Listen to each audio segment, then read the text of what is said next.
ಸ್ನೇಹಿತರೆ, ನಮಗೆಲ್ಲ ತಿಳಿದಿರುವಂತೆ ಜಮ್ಮು ಕಾಶ್ಮೀರದ ಮೂರನೇ ಒಂದು ಭಾಗ ಪಾಕಿಸ್ತಾನದ ಹಿಡಿತದಲ್ಲಿದೆ. ಇದನ್ನು ಭಾರತ POK ಎಂದು ಕರೆಯುತ್ತದೆ, ಆದರೆ ಪಾಕಿಸ್ತಾನ ಸರ್ಕಾರ ಇದಕ್ಕೆ ಬೇರೆ ಹೆಸರನ್ನು ನೀಡಿದೆ. ಪಾಕಿಸ್ತಾನ ಅದನ್ನು 3 ಭಾಗಗಳಾಗಿ ವಿಂಗಡಿಸಿ ಮೊದಲ ಭಾಗವನ್ನು ಆಜಾದ್ ಕಾಶ್ಮೀರ ಎಂದು ಕರೆಯುತ್ತದೆ. ಅದನ್ನು ಅವರು ಸ್ವತಂತ್ರವೆಂದು ಪರಿಗಣಿಸುತ್ತಾರೆ. ಅಲ್ಲಿ ರಾಷ್ಟ್ರಪತಿ, ಪ್ರಧಾನಮಂತ್ರಿ ಮತ್ತು ಪ್ರತ್ಯೇಕ ಸಂವಿಧಾನವನ್ನು ನೀಡಿದೆ. ಆದಾಗ್ಯೂ ಇದೆಲ್ಲವೂ ಔಪಚಾರಿಕವಾಗಿ ಪಾಕಿಸ್ತಾನದ ಆಡಳಿತದಲ್ಲಿದೆ. ಎರಡನೇ ಭಾಗ ಗಿಲ್ಗಿಟ್ ಬಾಲ್ಟಿಸ್ತಾನ್ ಮತ್ತು ಮೂರನೆಯ ಭಾಗ ಶಾಕ್ಸ್ಕಾಮ್ ಕಣಿವೆ. ಇದನ್ನು ಪಾಕಿಸ್ತಾನ 1963ರಲ್ಲಿ ಚೀನಾಕ್ಕೆ ಬಿಟ್ಟುಕೊಟ್ಟಿತು.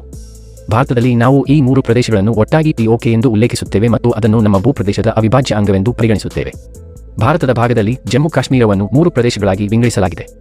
ಮೊದಲನೆಯದು ಕಾಶ್ಮೀರ ಕಣಿವೆ, ಬಹಳ ಚಿಕ್ಕ ಭಾಗ, ಆದರೆ ರಾಜಕೀಯವಾಗಿ ಜಮ್ಮು ಮತ್ತು ಕಾಶ್ಮೀರಕ್ಕೆ ಕೇಂದ್ರವಾಗಿದೆ. ಎರಡನೇ ಭಾಗ ಜಮ್ಮು.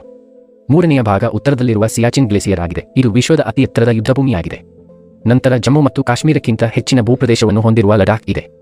ಲಡಾಖ್ನಲ್ಲಿ ಕಾರ್ಗಿಲ್ ಮತ್ತು ಲೇ ಎಂಬ 2 ಜಿಲ್ಲೆಗಳಿವೆ. ಈ ಪ್ರದೇಶ ಅಕ್ಸಾಯ್ ಚಿನ್ ಪ್ರದೇಶದ ಭಾಗವನ್ನು ಸಹ ಒಳಗೊಂಡಿದೆ.